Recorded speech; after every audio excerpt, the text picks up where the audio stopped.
You're listening to Let's Stay Together, a podcast about Fruits Basket by Natsuki Takaya. I'm Ellen. And I'm Kayla. Today we're discussing chapters 90 and 91. Yay. Mm. There's no glorious acting this time. You're welcome. Yeah, yeah.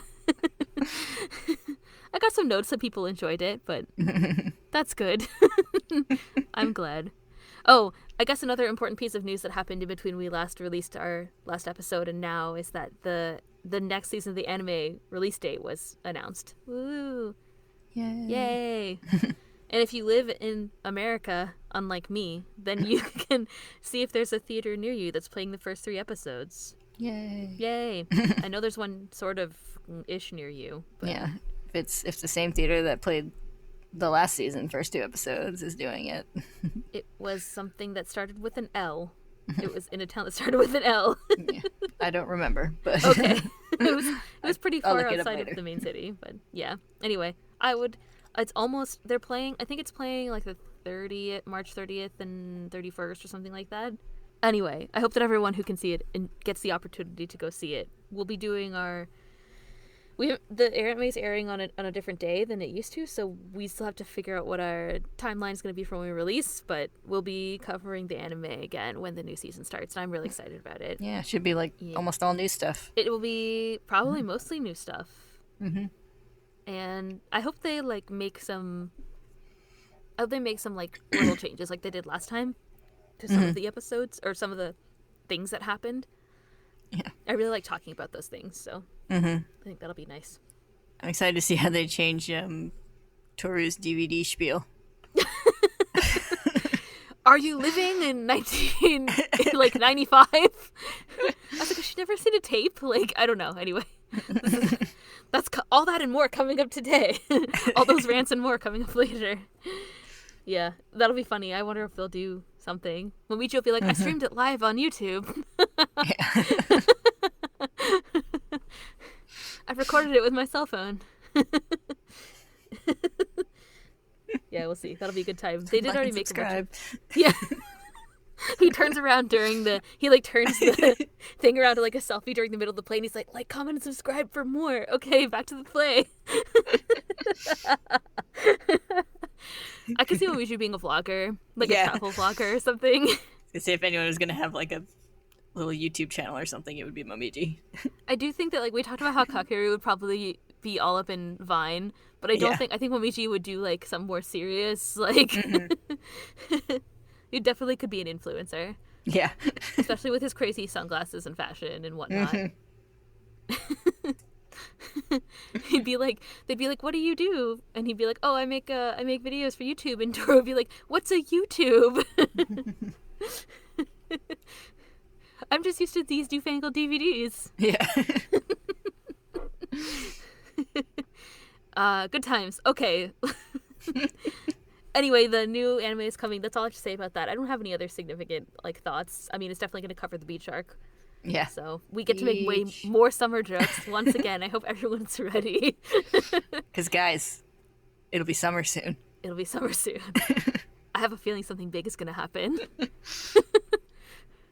I have such a gleeful expression. I really hope that people can see it. It's going to be great. Okay.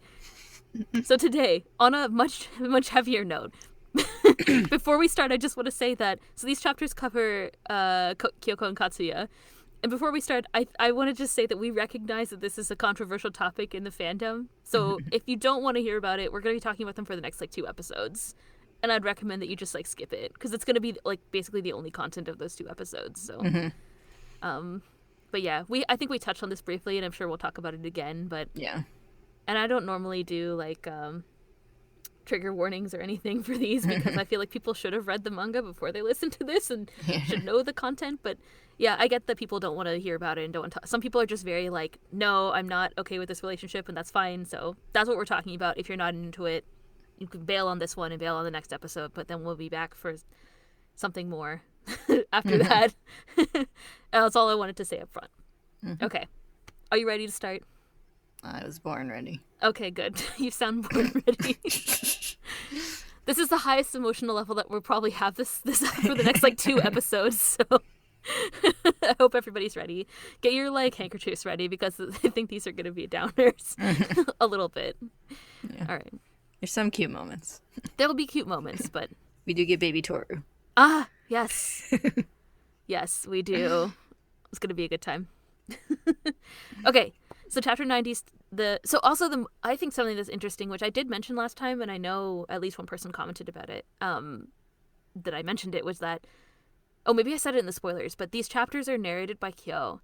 And I never realized that, I never thought about that or realized that until this time reading it through. And I was like, oh, that's very interesting. So we'll probably talk about that more, but every time I say, like, the narration says, or Kyo's narration says, it's always his narration. If there's like things that people think it's like in the flashbacks, and it's separate. So yeah. If it's in a square box, it's Kyo. It's Kyo. Yeah. And it's like that for the next like 4 chapters. So anyway, I think that's interesting. But yeah, the chapter's narrated by Kyo. It starts with his perspective about what's been going on. So there's a little flashback of Yuki's photo shoot from the cultural festival, which is amazing. He has the most dead-eyed look in the world. Yeah, it's really the epitome of that visual language that we've seen. Takaya has really been building up to it all this time just to use it in the scene, I feel like. And Kakeru is like, stop being so, like, he's like, look more excited. I forget exactly what he says. He says, lose the distant gaze, smile from the heart, would you? Oh, one other thing that I didn't mention, which I thought was really funny, was that so we're reading the Tokyo Pop version. If you have a collector's edition, it's been removed, but there's like a summary at the beginning of there's a summary at the beginning of the whole book, the whole like volume, and it says the story so far, and it says, hello, I'm Tohru Honda, and I have come to know a terrible secret. After the death of my mother, I was living by myself in a tent when the Soma family took me in. I soon learned that the Soma family lives with a curse. Each family member is possessed by a vengeful spirit of an animal of the Chinese zodiac. Whenever one of them becomes weak or is hugged by a member of the opposite sex, they change into their zodiac animal. And there's a little photo of her holding cards and from like Daihinmin, and it says, the Cinderella play was a lot of fun, and I hope it let everyone take their minds off of all the crazy drama that's been happening lately. It seems like the more I learn about the Soma family, the more I realize how tragic they all are. But I finally feel like I might have enough pieces of the puzzle to finally solve the Zodiac curse once and for all. And I was like, this is way too cheerful. Like, I just thought that was funny. It's just a weird, like, blast from the past. Yeah. The combination of the solving the puzzle and the cards is giving me a Yu-Gi-Oh vibe. She's like, I'll use my Millennium item. Whatever in defense mode. I was going to say, it's like Guitar Hero. Play Hanger 18 on expert mode. Nothing can survive that attack. That's not a reference to Yu-Gi-Oh! That's a reference to Yu-Gi-Oh! The Abridged series, which is way better in my opinion. But anyway, good. All the old anime references are out of the way. I think more people probably know the Abridged series than actual Yu-Gi-Oh! At this point. I don't know. I don't know. I would both not be surprised and I'd be pleasantly surprised if that was true. It deserves recognition. Okay, anyway, Fruits Basket. Let's do it. We got our rants out of the way up front, I guess. For now. What were we talking about? We only got through Yuki's, the we first only got as far as Yuki's summary. dead-eyed look, so literally It was the great. first panel. We had to stop there. It's fine. Okay, so Kyo narrates that it's almost the end of the year, and Tohru, who we see cleaning in his sort of like, his narration, I guess, is busier than ever, being Rin's best friend. I mean, visiting her in the hospital, studying, working, and taking care of 3 dumb boys, of course, as usual. And being in a shoujo textured romantic beauty box. So it's a lot of work. Being in a shoujo manga is hard work. Everybody knows that. I want to burn it into my memory, he thinks, kind of walking, cooling down after a morning jog, and then forget it all. He returns home, finds Momiji, Shigure, and Tohru watching the recording of Sword of Cinderella and greets them with a, what the hell is this? And he slams the TV off, and Momiji whines. The stupid play is staying off the TV, Kyo says. But it's being broadcast nationwide, Shigure says, and Kyo's like, no way! And then Shigure's like, I'm kidding, of course. Momiji and Shigure tease him about being pretty done with modern technology while he leans on a nearby sliding door angrily. It's called a DVD, Kyoko. It's an amazing thing that can have lots of things on it, and it can copy lots of things, Tohru says, raising a finger, knowledgeably. Thank you for your expert opinion. They had to explain that to you, right? Kyo says, and Tohru's like, yes. But it's amazing, isn't it? People can move and talk on a DVD. It's so real. Much more real than a photo. It's like the pictures are really alive, she says, smiling and clasping her hands. And Kyo's thoughts drift to Kyoko, and we see the narration, to be left behind or to leave behind. I wonder what hurts more. Shigure snaps him out of his thoughts by sassing him to skedaddle, and he's like, fine, do what you want. As he leaves, Tohru reminds him concernedly to make sure that he dries off so he doesn't catch a cold. Sure, he replies with a smile, and thinks of her smiling earlier. He leaves, and in his room he thinks, what if she saw something that showed her mom? What would she do? What face would she make? If she knew the truth, if she knew that I met her mom, what would she... And he remembers Kyoko smiling at him when he was a child and saying, that's how you want him to be. Kyo lays down on the floor and wonders, why am I remembering this now? It pushes open the lid of my memory and spills itself out. Maybe it's because I'm with her too much, or because I'm conceited as hell. I pretend I don't know. I pretend I haven't noticed. I pretend I can't remember. He looks at his hand and he remembers Kyoko. Are you blaming me for that? He wonders. Maybe I want you to blame me, he thinks, and then he remembers Kyoko saying, you know what? I wanted them to blame me. Kyo narrates that he kind of remembered talking to Kyoko when he was little. She talked about herself when she was younger. She was already out of control before starting middle school, he narrates. And then we see Kyoko in her biker gang days. She fell in with bad kids and spent time doing bad things, he narrates. We see her getting in fights. Young Kyoko lies on the sidewalk and two women pass her. They talk about calling the cops, but Kyoko throws a shoe at them. What are you looking at, hag? Don't make me break your nose, she threatens them. And the women leave. How on earth was she raised, one wonders, and Kyoko staggers away, with only her one shoe, head down, eyes dark and empty. Kyo narrates about her family. Her household was cold, she told him with a bitter smile. Her dad never thought of the family, and her mother only cared about her husband and her reputation. They never went out as a family and rarely even ate together. She couldn't remember being held. What seems like some time later, Kyoko's father slaps her. Get out. You're a disgrace, he says. In this world, there are people who are needed and people who aren't. You're the latter, you ungrateful child. Kyoko's mother cries and asks, why is this happening? Why did you turn out like this? Do you realize how angry your father will be at me? Do you know what the neighbors are saying? Why are you like this? And Kyoko slams her fist on the wall behind her. Then you shouldn't have had me. Her mother flinches. Just who the hell asked you to have me? Kyoko shouts. She told me, Kyo narrates, that it was like her body was made of broken glass. She couldn't trust anyone. She could only hurt people. She told me that she used to bike at night. She'd stay out really late. Those nights on the road, she felt like laughing or crying. She felt like she could go anywhere, but at the same time, she couldn't move. She barely ever went to school, Kyo narrates, so it was a coincidence that she met him there at all. Then we see an incident at Kyoko's middle school. Kyoko gets in trouble for wearing quote-unquote street fashion in the school. The teacher grabs her by the collar and forcefully takes her to a room while they call her parents, and the teacher continues to berate her. She grabs a chair in the room and swings it at him. They tell her to stay there until her parents come.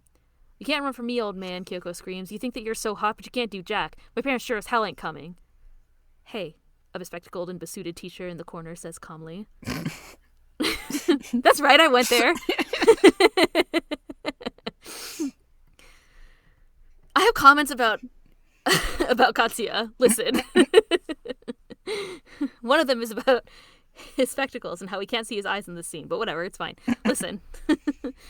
A glasses-wearing and suit-wearing teacher in the corner says calmly, what's making you so angry? Kyoko's taken aback and then suspicious. Huh? Whatever, she says. You can take your preaching and shove it. I'm not going to preach, he says. Just tell me what's so irritating. She sits on the chair that she was wielding earlier and says it's none of his business, but he says that he's curious. It's everything, you prick. Everything pisses me off. Them, she imagines the teachers and students, and them, she imagines her gang, and them, her parents, and you. Everyone and everything. I hate your goddamn guts, she says, and she clenches her fist. You treat all people like garbage, but you're just as bad. Quit trying to act like you're all friggin' perfect, she shouts, slamming her fist on the table. Leave me alone. I wish everyone would just get out of my life. I'd be better off with you dead. She slams her fist on the table over and over again. Die! Go to hell! You disappear. You fall apart. Really? The teacher says. I think you want them to care. You want them to look at you, don't you? All those people. You want them to need you. Kyoko relaxes her fist, and he removes his glasses. You want them to listen to you, to understand somehow. You want them to accept you. I think you want them to love you. Kyoko's eyes widen, still looking down at the table and away from him. The teacher smiles. You know something? I'm like that too. Why did I turn out like this? Kyoko wonders out loud, remembering her mother asking that. You're asking me? That's what I want to know. She looks at her shaking hand, now bleeding from the pressure of the fist that she was holding earlier. She cries, why? Where did she go wrong? What was her mistake? Kyo narrates. And we see what I assume is Kyoko's words to Kyo. All that she wanted was to love and be loved, to be happy, but she knew that she couldn't change. In the memory, Kyoko hangs her head and cries. I'm miserable. I feel so alone. You're lonely? All right, the teacher says, and he takes her hand. To her surprise, let's sneak out of here together. Kyoko's like, huh? And he's like, oh, my name is Katsuya Honda, by the way. Dun dun dun. He smiles and says, nice to meet you. At the restaurant, where he takes her, Kyoko is like, is this really okay? You're a teacher. Won't you get in trouble? He tells her not to worry about it. He's just an unmotivated student teacher. She thought he was weird, at first anyway, Kyo narrates. She couldn't tell if he was as gentle as he seemed. He could be faking the manners. He'd run off with a student he didn't even know. He'd brought her to a restaurant, calm as could be. He was nuts, or at least he acted like it. Kyoko asks Katsuya why he gives a shit about her. What do you think? He asks. You think it might be interesting? She says. Yes, I'm interested, Miss No Eyebrows, he says, pushing back her bangs. Surrounded by shoujo's bubbly texture? Kyoko blushes and then sasses, watch the hands grabby, and he's like, sorry. Kyo's narration concludes, that day, she only knew one thing for sure. The ramen tasted good. It stung at her wounds, but the ramen they ate was good. She narrowed her eyes and said that with a smile. That's the end of chapter 90. Dun, dun. Woo!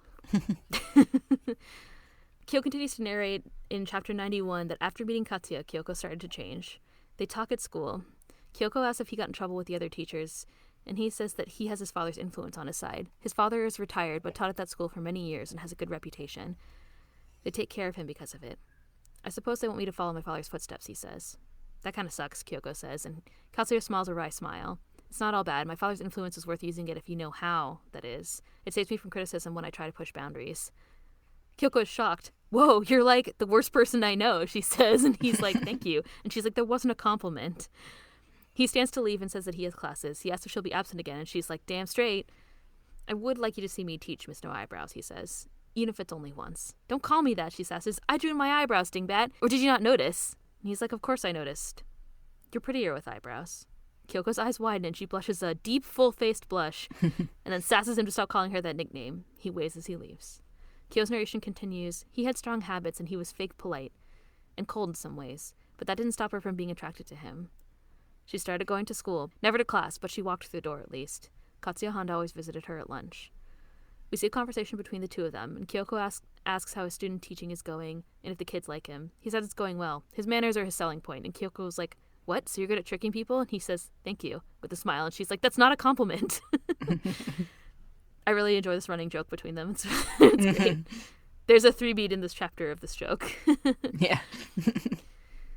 Later, Kyoko is called out for missing a gang meeting. She sits to the side, arms crossed.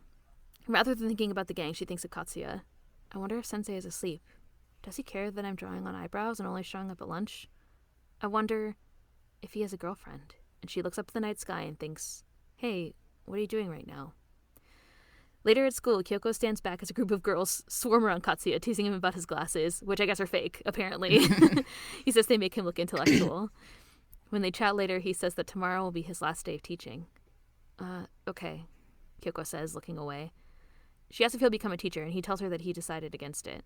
The job doesn't suit him, he says, looking knowingly out of the corner of his eye at her. His personality is contrary, and he can't fix it. My father is a strict man, he says. He's fussy about a number of things. Before I realized it, I learned to form myself to satisfy him and everyone else around me, hiding my true nature under a guise that kept all the spectators quiet. Kyoko asks if he hates his father, and he says that there was always a wall between them. Yet, my mother grew sick and died recently, he says. Since then, he feels very small. He's lost his edge. It's a boring story, isn't it? What? No, it's not boring, Kyoko protests, and he smiles a rueful smile. I think he's lonely. I know he's lonely, Kyoko thinks. His current self is lonely. She remembers when they met. If he wasn't lonely, he couldn't have said all that. I want to know more about him, but I can't see him anymore. Later, Kyoko hesitates outside of a closed classroom door and raises her hand to open it, but leaves it shut. She finds Katsuya at his car after school. Thank you. You worked hard, she says, and he smiles. Look, she says, looking away and blushing. I thought I could at least see your last lecture. I was scared of the classroom. I know I got myself into this mess. It just sucks, you know? I thought I could at least come to the last, she tries to say, but he interrupts her. Come on. Let me take you somewhere that you want to go. Huh? She says, eyes wide at the possibilities, perhaps. They end up going to the beach. It's the ocean! Ocean, ocean, she says, arms spread wide. He's like, you're like a dog, Miss No Eyebrows. It's the ocean, isn't it? Stupid ocean! He's like, that's the first time I've heard a kid say that. She thanks him. You know, you're a nice guy, she says. And he's like, I'm not sure about that. He looks at the ocean, and she looks back at him and blushes and thinks, you didn't have to care, but you did. Sensei, I love you. Hey, I'm going to be a better person. You'll see, Kyoko says. I'll even go to high school. I'll give it everything I've got. She feels ashamed about how she's been living until now, and she thinks maybe it's weird for my age, but if I'd lived more like a girl in general, maybe I would have had the confidence to tell him how I feel without being ashamed. Kyoko grabs Katsuya's shirt and thanks him again. This goodbye seems pretty final, Katsuya says, and she's like, duh, we won't be able to see each other anymore. Grow up, he says. If you think that tiny school is the entire world, you've only proven that you're a child. Besides, he says, running his hand through her hair, it's hard to study by yourself. Kyo narrates that back then Kyoko didn't know the real reason Katsuya came to see her. She was happy, but confused. He eventually got a job at a pharmaceutical company, and he looked over her schoolwork every weekend, which we see in a flashback. But then, she was punished, she murmured. Kyo tells us. Kyoko tries to leave her gang, and they beat her. Kyo narrates that when Kyoko came to, she was in the hospital. Her parents avoided seeing her, and she couldn't take the high school entrance exams. Kyoko sits in bed, her arm in a sling, and she says she can't face Katsuya. He did so much to help her study. One phrase kept echoing in her head. You got what you deserved. Later, her parents kick her out of the house, dropping a bag on the doorstep in front of her, saying they're disinheriting her. Kyoko looks at her father with dead eyes and thinks, remembering her gang days, it's just like they said. I got what I deserved. I did whatever the hell I wanted, and now I'm being punished. Katsuya suddenly appears in the doorway behind her. So she didn't turn out how you wanted. That means she isn't yours, he asked pointedly at her parents. If she makes a mistake, you won't acknowledge her as your child? I'm sorry, I didn't realize you're saints. Her dad is like, what? This is a private matter. And Kyoko tells him to leave. Kyoko tells Katsuya to leave it. I do hate to give you my opinion, Katsuya adds, putting his arm behind Kyoko's back. But you're her parents, so I have to. I hope to marry this imperfect girl. Kyoko can only manage a huh, and her parents ask if he's sane. I like to think that I am, Katsuya says. At least more than you, sir. Do you object? And Kyoko's dad is like, do what you want. She's no longer in this household. And her mother tries to object, but is ignored. Katsuya says that he might come back with paperwork, and Kyoko's dad says that he doesn't care as long as it's not a bother. Katsuya picks up the bag and takes Kyoko's non-injured hand and takes her away. On the sidewalk, he explains that he called her mother when he hadn't heard from her, and he couldn't believe what happened to her. Kyoko tries to get his attention, calling him sensei, and then he finally looks back at her when she finally calls him by his name. Kyoko asks if he was serious earlier. Of course I was, he says. I'm sorry that I had to propose like that. Kyoko starts to get upset. It's okay, you don't have to go that far for me. You did enough, okay? You don't have to do all this anymore. I'm hurt, Katsuya says. You think that I said that out of pity? Don't you trust me? And she protests. I just don't get why you would choose me. Because you cried, he says. When you cried and confessed to loneliness, you seemed very human to me. So that's when I fell in love. For a time, I also misunderstood. I thought that everyone around me was utter trash. But I couldn't be so painfully honest and cry. I can't cry. He says that he was sensitive to the fact that she was still in middle school back then. But I never intended to let you get away, he says. He takes his cheek in her hand, tears well in her eyes. So, choose me, he says. If you still can't believe me, I'll say whatever you need to hear. I'll say it as often as you like. Just remember that I don't like wasting words. Choose me, Kyoko. She cries and then rests her head on his chest. Katsuya, do you have a Lolita complex? She asks into his shirt. Where'd you learn words like that? He says, and after a pause he adds, it's your fault. You were born late. He slips his hand behind her ear and they kiss. It's true, she says as they hug. You would make a lousy teacher. He replies with, thank you. It's not a compliment, she says. That's the end of chapter 91. Yay, question mark? Anyway, I know that it's controversial, but I'm on board for romance. Listen. Mm-hmm. Yeah. It's fiction. We talked about this before. It is. Yeah, fiction. we talked about it a bit when we were talking about the Kureno and Uo stuff. About how that's true. Fiction gives you the perspective of being able to know that Katsuya is not a gross predator or anything, because you're able to see his perspective and stuff. Yeah, I think so. Yeah, it's. I mean. In retrospect, reading this time, there were some times where I was like, why are you choosing to shade his face like this? And why? It's a little bit sketchy. Yeah. And we never really see his thoughts. Mm-hmm. We see all his actions. Yeah. I think it's more in the later chapters that we see more of his perspective and stuff. Yes, I agree in the next couple chapters, he's a lot more open as a person. Yeah. You're able to see his thoughts, but you're able to see from what goes on and how the characters act that he doesn't have creepy ulterior motives. He doesn't seem to, and he said that he was planning to, like, wait until she was older. I mean, I guess it's, like, creepy that you have romantic feelings for a teenage, or, like, a middle schooler or whatever, but... Yeah. It is worth noting that a middle schooler preparing for high school entrance exams in Japan is not as young as we think of a middle schooler. she's like, probably, like, maybe? 15, 16. 15? Yeah. Yeah. Not, I mean... Because, like, when I think middle schooler, I think, like, 12. 12. Yeah. Which is not the case here, so... I think middle school in Japan is like 13, 14, 15. And I learned recently that the entrance is by age. It's not like it's more strict, I think, than like in the US. Like me and you have, like, the were cusp quite birthday young. kind of things. Exactly. Yeah. It's like, no, you have to be this age, otherwise you don't get in. So but yeah, so she's like, I don't know, anywhere from 13 to 15 when there's some early parts of the chapter where she's quite young. But when they met, I guess she's like 13 to 15. I mean, 15 is still young. I'd say, still young, but not as like instantly horrifying as when you hear middle schooler from our perspective. Some 11-year-old. Yeah. And then he's... And Katsuya is also not like a full teacher either, so he's younger than you think of when you hear teacher too. Like, he's again, still not okay in a real life perspective, but none of it's okay. PSA, we already had this PSA before, but in a real life situation, if you're a teenager, listen to me. I know you don't want to, but listen. And an old man, and anyone who's older than, like, in your school is trying to hit on you, it's not okay. But in this case, it's fiction, and we can indulge in our enjoyment of their romantic relationship. Yeah. But yeah, I do feel like, I think you're right that it's revealed more later, but there were parts of this where I was like, I'm getting a mixed message about Katsuya, and I like, before this I really enjoyed him as a character, and I like him as a character, what he develops into in the next, for the, the brief parts that he's in this story. But yeah. I think the ending kind of, like, reveals, like, of these chapters. Yeah. Kind of reveals, like, his perspective is that, like, the way he was raised, he feels like he can't express emotions and stuff. And so, like, he even talks about how, like, her ability to express her emotions so freely was, like, something that drew him to her. And so, that you're like, oh, that's why he's, like, so, like, distant. Weird and cold and distant at the beginning, because that's just kind of how he feels like he has to be at this point. Yeah, I think you're right. But listen, the dark shoujo texture doesn't lie. Yeah. I was like, I have suspicious shoujo texture to tell you. Yeah. I'm not disagreeing with you. I'm just saying, but maybe it's just, like, used to communicate, like, in the whole first scene where she's, the scene where they meet, where she's so kind of, like, violent with her emotions. He stands off to the side.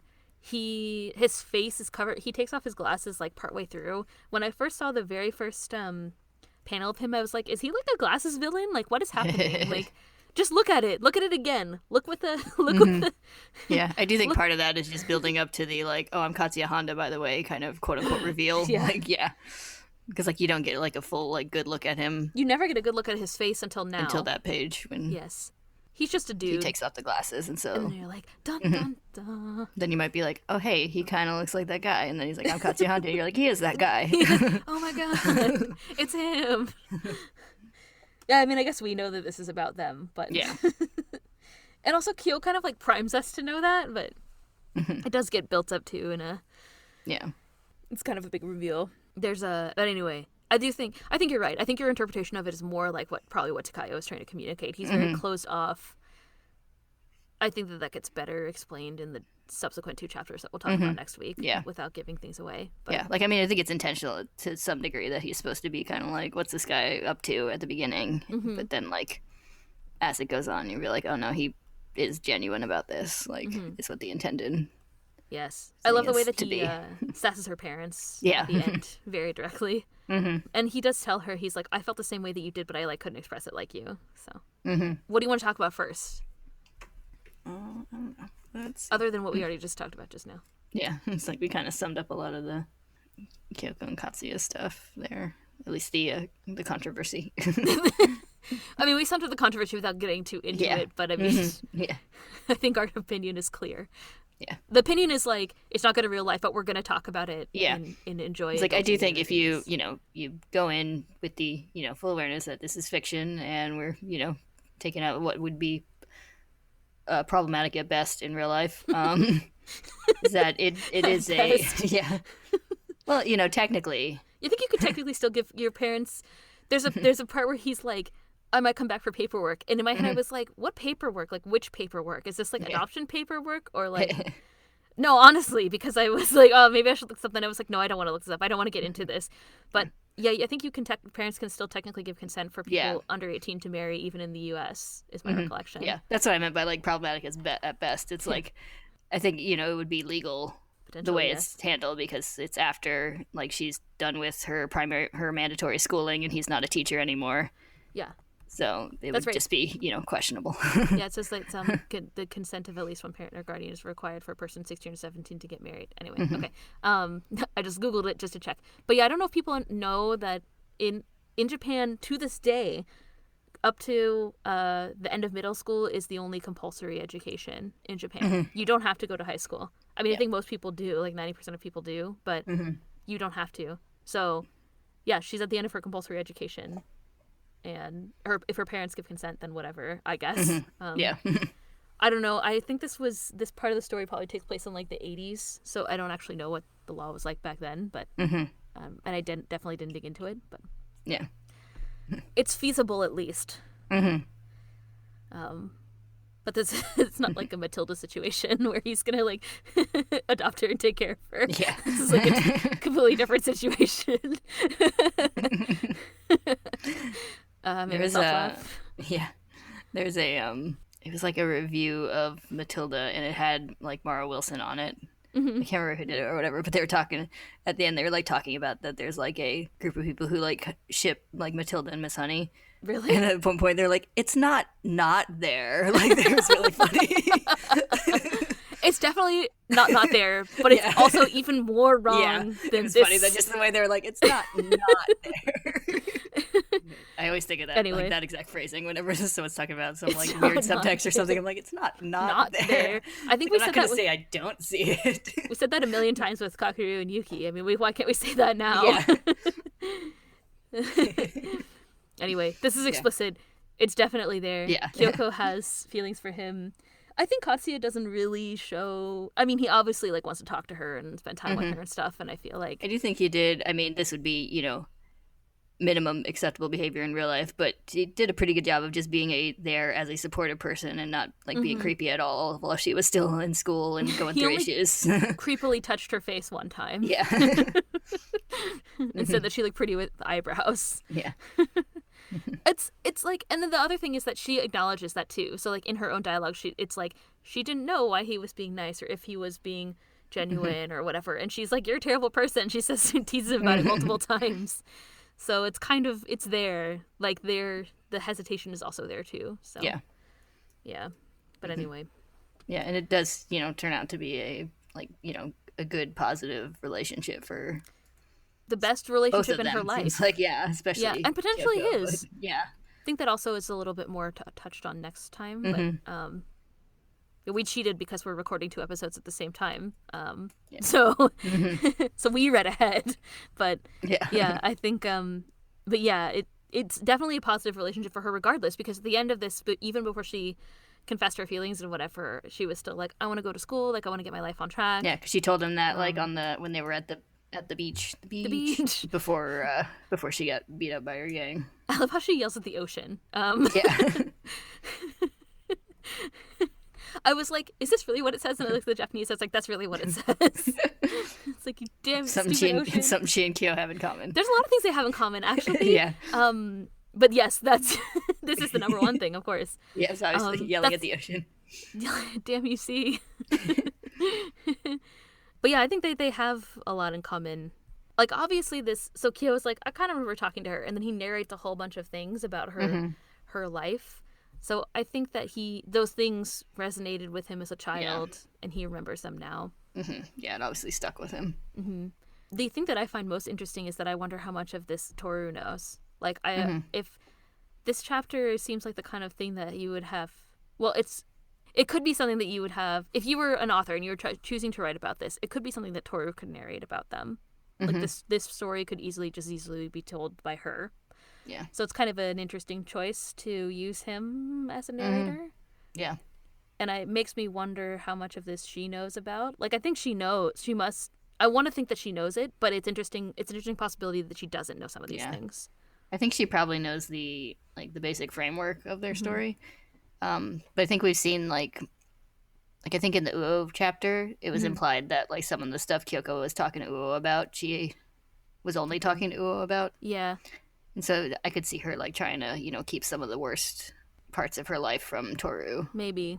I could see that being a possibility. Yeah. So like the whole history with her parents and her gang and everything. Yeah. Like it could be that she's just like, oh, I don't have a relationship with my parents because I was in the gang or whatever. Like I don't know. It's like you want to think so like in the chapter with Uo, Tohru and Kyoko are presented as having this like very close relationship. Mm-hmm. But at the same time, when I think about the type of imagery and things that were used there, it was like, she opens the like first aid kit and it's like Mama's and Tohru's. Like it's a kind of a mother-daughter relationship. It's a kid relationship. Like it's not, your parents don't tell you every single thing about their past. Yeah. And I feel like you probably don't want to know it all. You definitely don't.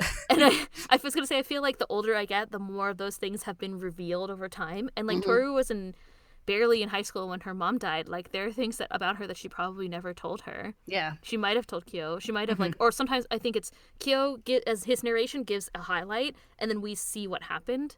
So like he probably doesn't have all the details. Yeah, I doubt she was, telling this little kid like every single detail. It's like, and then I made out with him. Yeah. And I was 14. But like still some of the things I wonder if she knows everything. I wonder if she knows that Tohru does all these things. I just find the possibility interesting. Yeah, because like, if you have a good relationship with your parents, you kind of transition from a parent-child relationship to a friend relationship as you get older. Mm-hmm. And like you're saying, she didn't really quite, she was still in high school, so they didn't really get to that point. They were still a parent-child relationship, a good close one. They obviously shared a lot. And I think like with somebody like Uo, they have a different life experience. Like they have probably a shared understanding that Tohru and her mom like don't have about the gang experience or whatever, right? So she can give her that kind of advice or talk to her about different things that she doesn't talk to Tohru about. Yeah. And probably the same with Kyo. Like, why was she meeting with Kyo all this time? Like, she couldn't tell these things to Tohru? ? This is that's all I'm saying. It's not answered. None of the questions, none of the things that I'm raising you don't are get very much yet. There's very little. But like, yeah, things continue to happen. We continue to see more memories of Kyoko and stuff like that. But like, not very much beyond these chapters that are upcoming that we're talking about right now, I think. And I don't think that the things that I'm sort of like posing are going to be answered directly. So yeah, I think we get a bit more on the Kyo angle, but yes, but not like why she talked to him necessarily, right? Maybe not strictly. I think I remember like I don't remember how they like met or whatever, but she like saw him and he was like all angry and stuff, and she's like, he's so angry, it's adorable. And, like, just kind of realized he was a troubled kid and figured she could like give him some perspective. But but like Tohru doesn't have the same issues. Yeah, and their relationship is different. I mean, Tohru had issues, of course, with being like bullied and whatever, but she didn't want to tell Kyoko that. Yeah. So which makes sense because I feel like kids, you don't want to tell things that are embarrassing to your parents, right? Like so many things that just don't. Yeah, we even talked about that directly in the chapter. It said something like how she like, I think it was the Kisa chapter. Yeah, I think so. And she talked about how like she was like embarrassed to tell her mom and upset when she found out, even though it turned out good because her mom was loving and supportive. Yes. Because parents aren't going to be like, you're bullied, so you're terrible. Yeah. Hopefully, good parents. Good parents. Yeah. I guess we've seen a lot of illustrations to the contrary, but yeah, I think I have a note. Yeah, I have a note that says like more excellent parents from the Furuba series for this chapter. Oh, so bad, so mean, and just so self-centered. Yeah. Yeah. I mean, I have things to say about them. It's basically what I just said. They're just assholes. They're just terrible, terrible people. Yeah. Well, her mom has like no spine, and then her dad is clearly an asshole. So. Yeah. Yeah. Actually, let's transition to that. Yeah. There was a couple of things that I thought were specifically interesting that are included in this chapter. So one is there's this little narration of Kyo's that says they never went out as a family. They rarely even ate together. And I wrote in my notes, see, meals are Takaya's shorthand for connection. My theory is proven once again. People who aren't close don't eat together.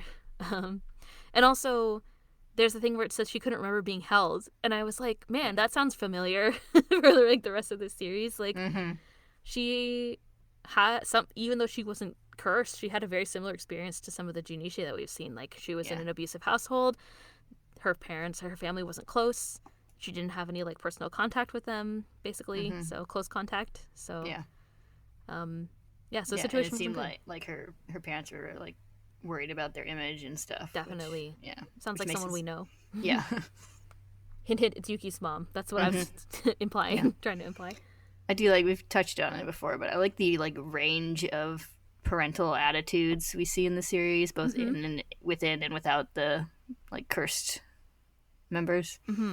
Like we have like god awful parents, and we have like pretty great parents. Yeah. And then we have like quite a few like ranged in between of various levels of flawed. Yes. Or various flawed at different times. Yeah. Yeah. Going through some shit parents.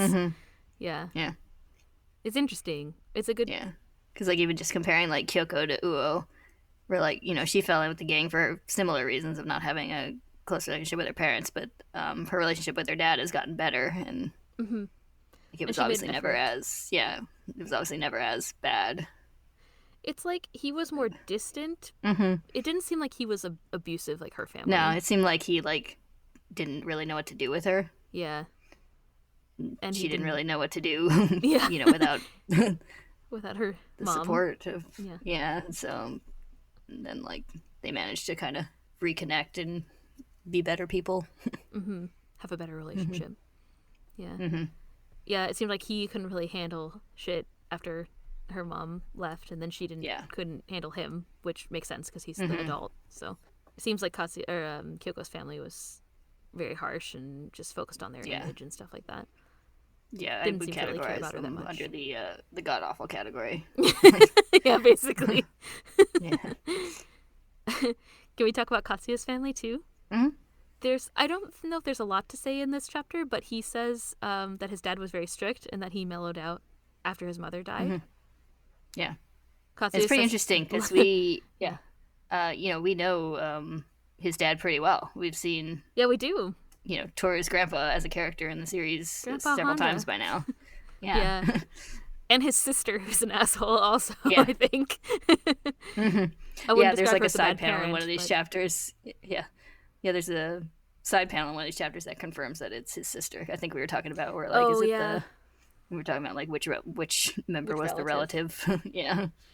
Yeah, that's right. And yes, we're blessed to have the Tokyo Pop version that has some of those more side panels about different characters, which we should talk about the Katsuya one probably this time.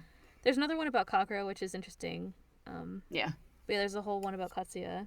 It says that with his mother, who died of an illness, and younger sister, Katsuya has a family of 4. It says as a child he was contrary, which he mentioned himself. Yeah, I think it says they have like an 8-year age gap. Yes, it does in the next note, which I'm looking for here. Which isn't actually huge once you're out of school, but it's not huge when you're an adult. Yeah, but it's huge when you're a teenager and he's a college graduate. So she was like, I don't know, 15, so that would make him like 23. That's how math works. Something like that. Yeah, something like that. So they probably met when she was like 16 or something, because he would have graduated from university, I think. Yeah. Before being a student teacher. It says he doesn't really fight with his father, but there's a rift between them. After his mother's death, he didn't have much contact with his father. The reason he went to work for a pharmaceutical company is that in the corner of his mind, he thought of his mother who died from illness. His father's head is smooth and shiny, so he thought that he might go bald in the future. He just mused on it, but he didn't try to do anything about it. Back when Katsuya's face never really appeared, I received a lot of anxious letters asking, is he actually Kyo's father? Are Kyo and Tohru siblings? Huh? It's a direction you could go. I don't know why Takaya is so taken aback by this. Since drawing Katsuya, I think I've developed a weakness for Papa characters. It hits me even when I play video games. Have we talked about her notes before? She loves to talk about video games. You haven't ever read them. That's the end of the note about Katsuya. Anyway, so yes, the aunt who is sassy about Tohru, the one who hires the private detective to find out what she was doing at Chigure's house, that's Katsuya's sister. And then we've seen his grandfather, who seems like a nice person now. Yeah. So it's kind of it's kind of shocking when you first read this chapter and you're like, oh yeah, my dad was really strict and my family was cold, and you're like, but Grandpa Honda's so nice. He slapped his sister. I guess that's not nice, but I mean, he was. Yeah. He seemed to be genuinely caring about Tohru. Yeah. And he called her Kyoko. Okay. Speaking of Kyoko, let's do a recap of Kyoko. and kind of this story. So there's like some brief talk of her gang days, but I just wanted to do a little recap because I think we almost get a different picture of her in the gang than we did before. So what we learned previously, which was probably back in the chapter when we talked about Momiji's mom, and like sprinkled throughout, like also we learned a lot about her kind of like gang days in the backstory about Uo and stuff like that. But Kyoko was renowned as a fierce gang leader called the Red Butterfly. And then in this, we see a couple of instances of her, like, riding around on her bike, Kyo says, and then also kind of, like, with the gang members. And then, of course, she gets beaten up when she tries to leave the gang. I felt like her story, so, like, we've met a lot of different characters, and we've seen all their backstories. And I felt like the interesting thing about Kyoko is that her kind of backstory feels like different characters we've met so far. Like, most obviously, Uo's struggle, I think she related to a lot, which is why Kyoko helped her. And then we also see, like, when she hesitates at the door, like, this classroom door, it reminded me of Kisa. Like, Kisa feeling like she didn't fit in. Kyoko was like, I'm too far gone, I don't fit in with this school anymore, and stuff like that. And I just thought it was kind of interesting. I mean, I think that those are things maybe that then translate. I was expecting that we would get like a wisdom drop this chapter because Kyoko's in it, but we didn't really. Yeah, I think it's kind of, we're getting the backstory of her future wisdom drops. Exactly. This is exactly what's my comment. Yeah. You're picking up what I'm putting down, which is like all the shit happened in her life, and so the things that she did pass on to Tohru that have then been passed on to other people in the series, or directly to them, as is the case with Uo. Yeah, they're being established now. We're seeing like the mistakes that led her to become the person that she is. You know.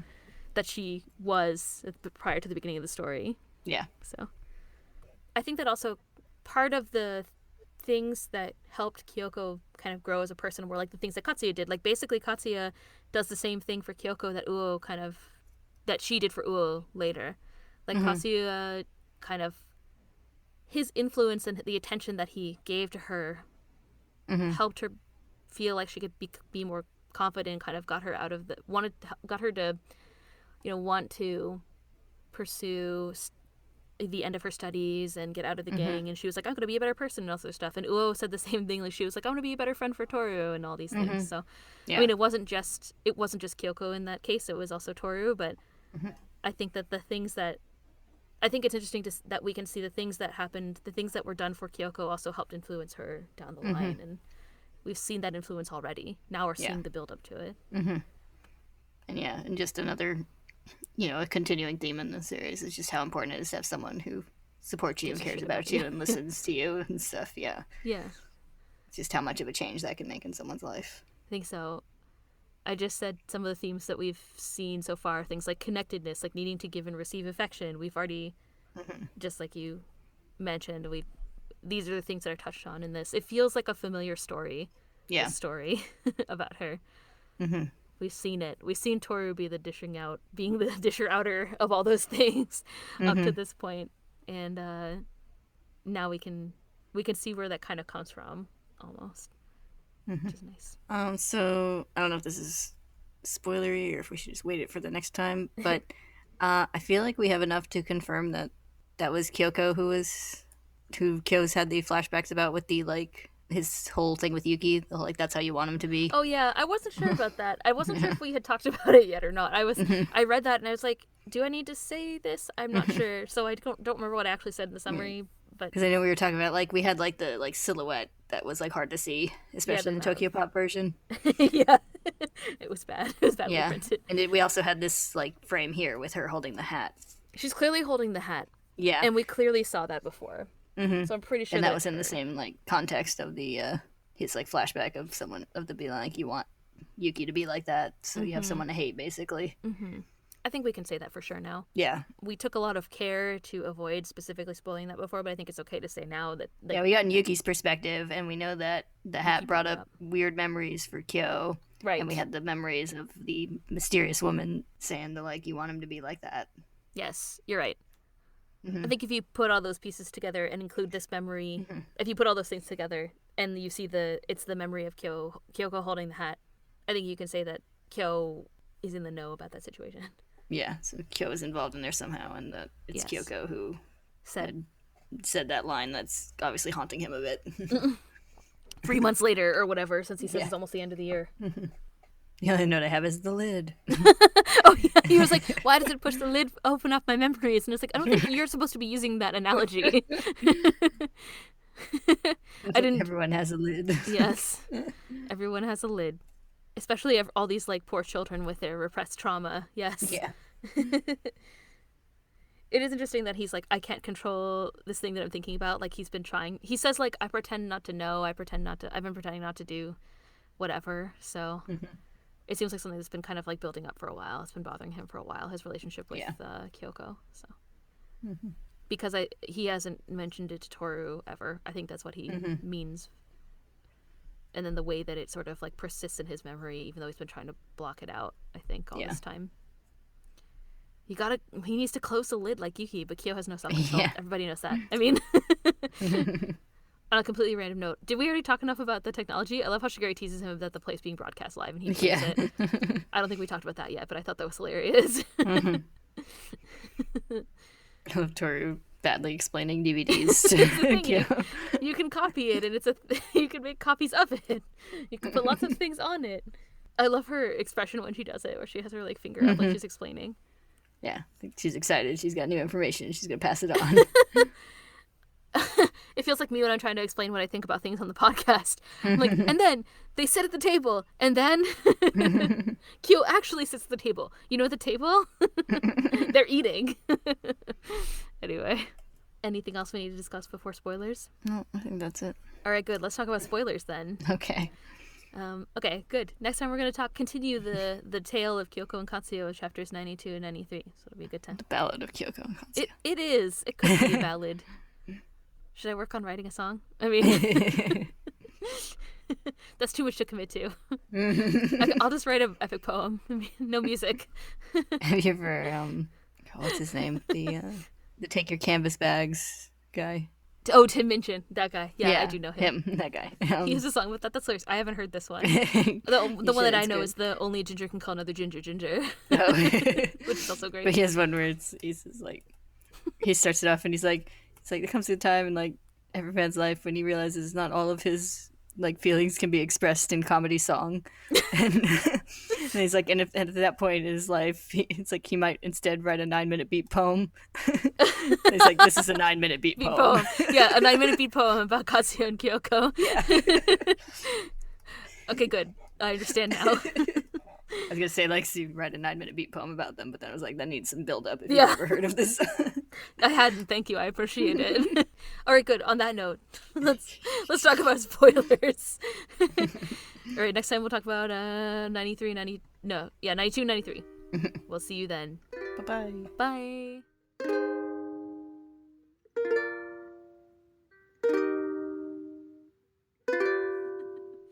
I appreciate the sentiment nonetheless. Anyway, spoilers? Yes. My first spoiler note is more sadness to come. So it's going to be a good time. Yeah, I didn't really write any spoiler notes for this one. I've got them mostly on the end of the last one. I literally have two. The first one says more sadness to come. The second one says, Kyo remembers Kyoko and we see the narration to be left behind or leave behind. I wonder what hurts more. And then I put spoiler for later, ? Because I'm pretty sure that exact phrasing is used at some point. And I don't remember if she said it to him in that one chapter or if she thought it when she was, like, dying. It's definitely referenced later. Someone out there knows, I'm sure, but I know it's going to come back.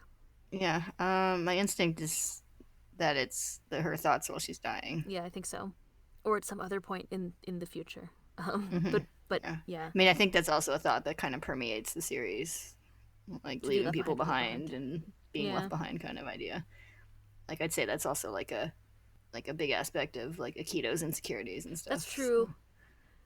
Yeah, it's very true. Other characters, like, and the beginning of the curse in general. Yes. When we go really far back.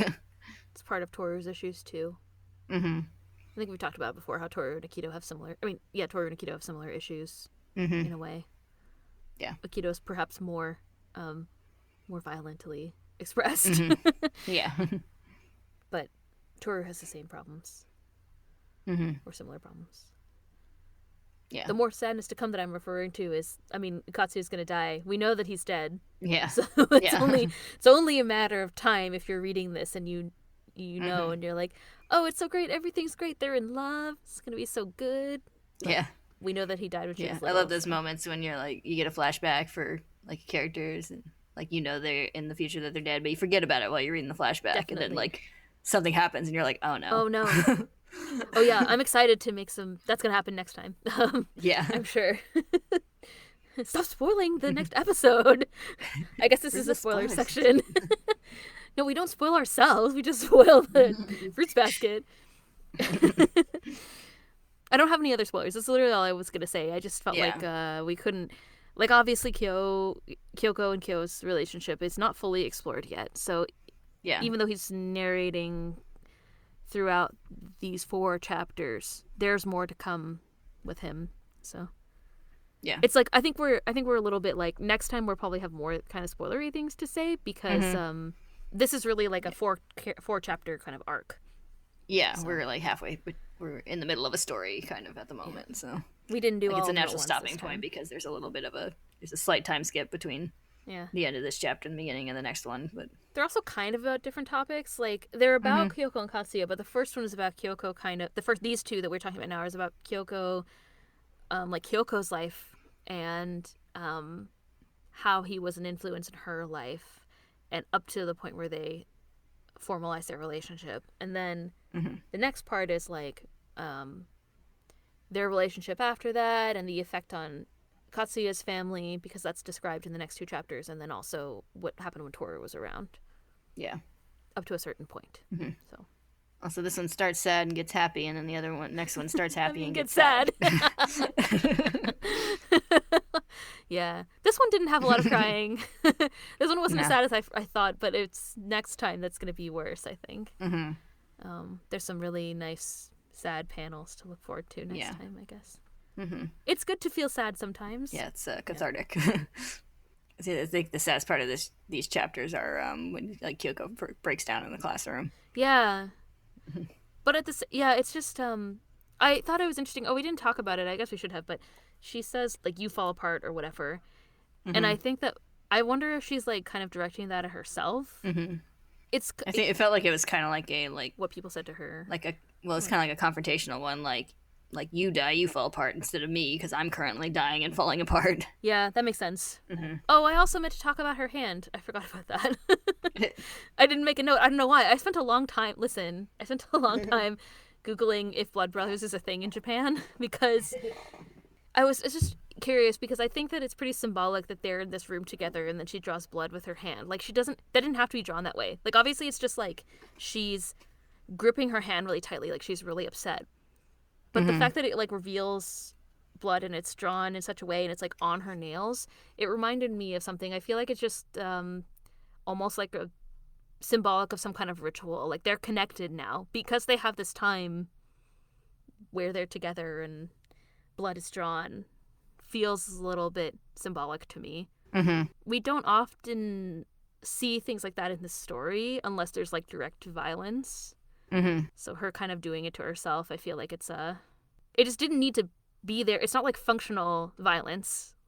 You know what I mean? Like she could have just punched the table. Yeah. I feel like it kind of emphasizes like just how like desperate and upset and low she was in that moment and the fact that like when he started talking her hand relaxed. Yeah. And then she was able to kind of like let all those emotions out and kind of express herself. So it's kind of almost a bloodletting. Yeah, maybe. In the old kind of idea of get some leeches. Letting the demons out, whatever. Balance the humors. Yeah. Yeah. I think you're right. I think it could be that. That's why I was just like, there's something about this, like, such attention drawn to it that it seems symbolic beyond just functional visual symbolism. Yeah. So it could be that. But I think that's probably a better interpretation than it being some kind of Blood Brothers tie-in, or some kind of like blood ritual of that way. There's no like shared. Anyway, it's fine. Yeah. But I mean, there's definitely there's a lot of importance and symbolism behind blood in the world in general, but also in this series. That's true. That's what I'm saying. It's a bond of blood. Yeah. So, but in their case, it's a little different. Do we have any other spoilers to talk about? I don't. Okay, good. Next time we're gonna keep talking about Kyoko and Katsuya. So I think we'll end this very short spoilery section, and then we'll see you next time. Mm-hmm. Yep. Okay. Bye-bye. Bye.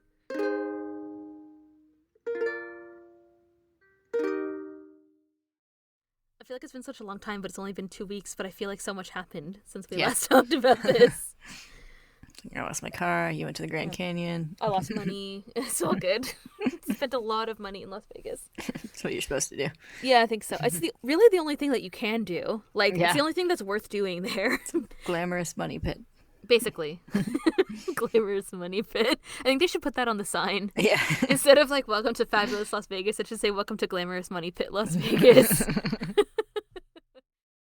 As a side note of people's like timelines on media changing, two of my coworkers who are like almost 10 years younger than me were like singing the Rip My Pants song from SpongeBob.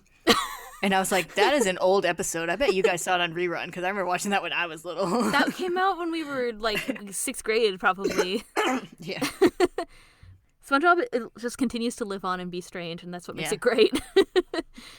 I think I like it more as an adult than I did as a child. Mm-hmm. like the when he's doing the driving test and they're like, big toe. Yeah. I never even liked it that much, but those things just like stick in your head because like that same episode, it's like whenever I'm like, a lot of times when I'm driving I have things in my head, it's like, okay, floor it. I'm like, no.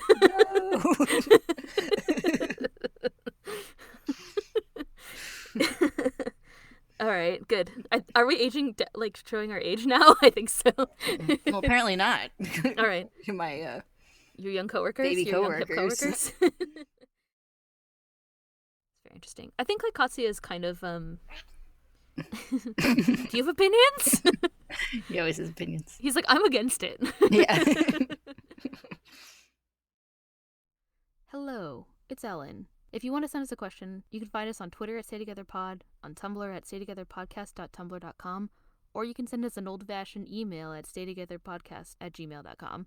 Kayla and I want to keep creating podcasts and keep them ad-free. So if you like what you're listening to, please consider giving to our Ko-fi at ko-fi.com/staytogethernetwork. Thank you always for listening and for all your support. We'll see you next time.